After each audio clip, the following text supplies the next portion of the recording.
Good morning, good afternoon, good evening, folks. Michael Zuber, one rental at a time, back with the one and only Beth Traverso. How you doing, Beth? Hey, you doing great, Mike? Something I thought we would talk about is just all the ways that you can leverage real estate to get wealthy. Basically, there's three, four, five ways that you can have real estate be your thing, your path to becoming wealthy. So I thought we should talk about it. You're the guest. I'll let you go first. Yes, this is a beautiful subject, one of my favorites. So, Mm-hmm. and it's interesting how one can kind of segue into another and then to another. So it's kind of like it sort of grows as into in a snowball. Mm-hmm. So say the first way to start is to do an owner occupied home, Yep. owner occupied house hack. There you go. Step one, owner occupied house hack. Almost every investor I know started that way, including myself. And then by that you live in it, I haven't bought FHA, but you can do FHA. You can get other, first time home buyer programs and better owner occupied financing, Lowest lower down, lower rate. rate. Yep. Yeah, everything is geared to give the advantage to the owner occupant. So you live there, you house hack it, you can save some money, from Mm-hmm. getting your home expense down.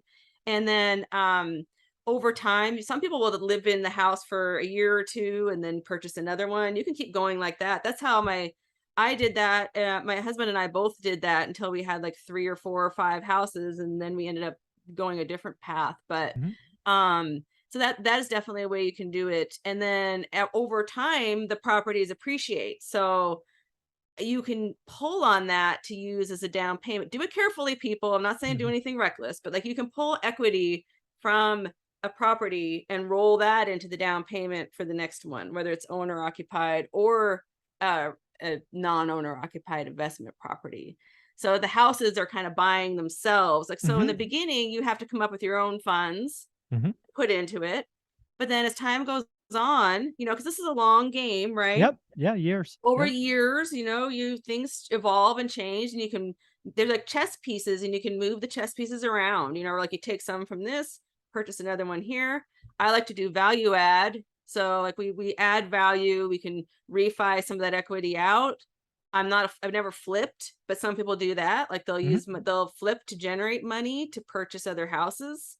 There's any number of paths that an investor can take, but the recycling capital is the biggest one. Mm-hmm. Um, in most recent years, as time goes on, that snowball grows and grows and grows, where I've been 1031 exchanging, which is a tax deferred exchange where you can trade investment property for another investment property. So if one, for whatever reason, isn't performing the way you want it to, or you feel like that those funds can be better deployed elsewhere for better returns. Mm-hmm. So for me, I like to do the value add. And once I feel like that's maxed out and it's not going anywhere, and then the equity starts to pile up, maybe it's time to move that to something different where there's more opportunity for growth. And you can split it off. Like I took one investment property that started out as an owner occupied house hack, right? So we're Yep. going back to that. Owner occupied house hack turned into just a strictly investment property. The value was added. We split off lots. We remodeled the house, rented it for a while.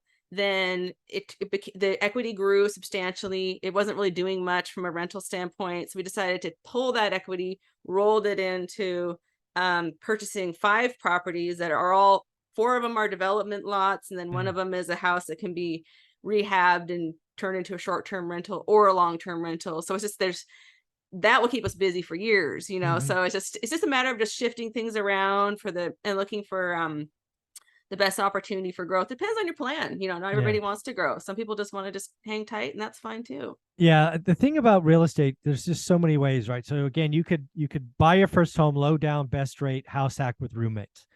You could also do what the lumberjack calls 4-3-2-1, right? House hack a fourplex. Don't even have roommates. Just live with others. Then over the next year or two, get a triplex and a duplex. You can end up with 10 rentals, right? It's all part of the plan. Something else that a lot of people don't realize is if you live in your home for 2 years, it's your owner occ, you actually have some great tax savings, right? As an individual, you can sell it and take $250,000 tax free. If you're married, 500,000. So think about it. I actually know a couple. We met them on a cruise one time that were buying in Southern California, so a little pricey market. But that's how they funded their vacations. They would buy a house. They were married. They would do value add for 2 years, then they would sell it, and they would make $300,000, $400,000, $500,000 tax free, and then they would buy another That's house just phenomenal. and do it again. And yeah, I've known people that can do that over and over again. The thing that's held me back from that is I don't like to sell. I like to just Yeah. keep, so I just.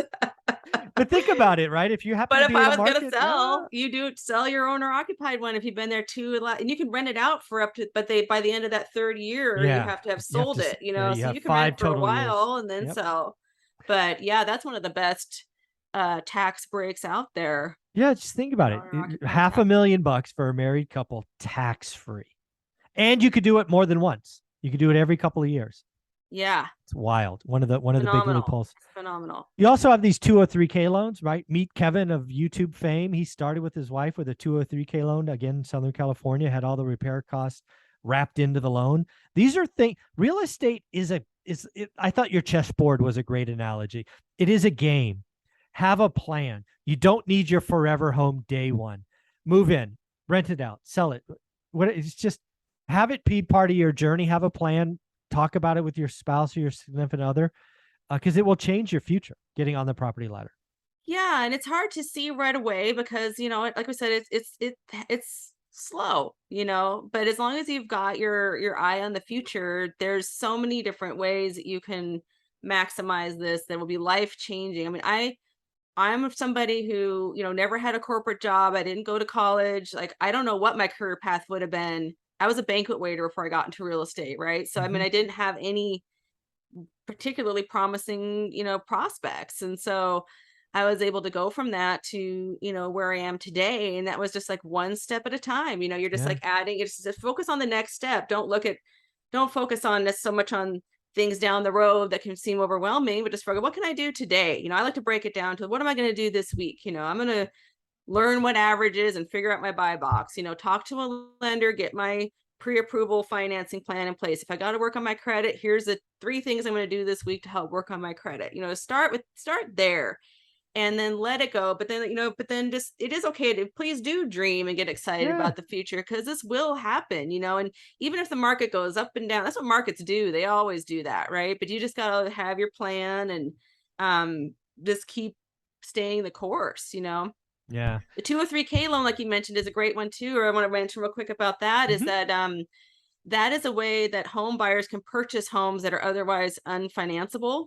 So it's owner occupied, right? So we're talking about, it's good for a first time buyer or owner occupied, where you can purchase these homes that maybe say the heating system is missing or something like that. Like you can't get a loan on that. So if you as a first time home buyer can or any owner occupied home buyer can like see that and get a plan to get that fixed, that's a way you can get in there and get these houses that maybe other people think are unattainable. Yeah.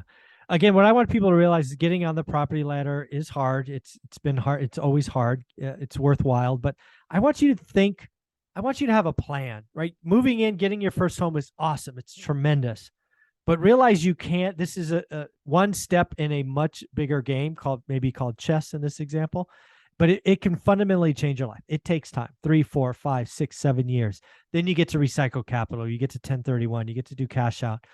That's the fun part, yeah. it's and it is exciting because then you see these opportunities. I see them all the time, even in that crazy market, still opportunities come out there once you know your market and you can spot them.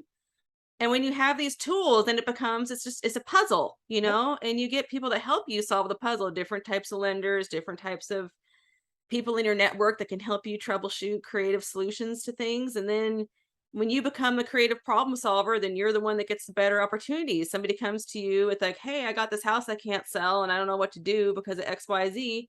You have the skill set and the tools and the puzzle pieces, and you can go in there and find a solution that works for you and help, build your wealth that way.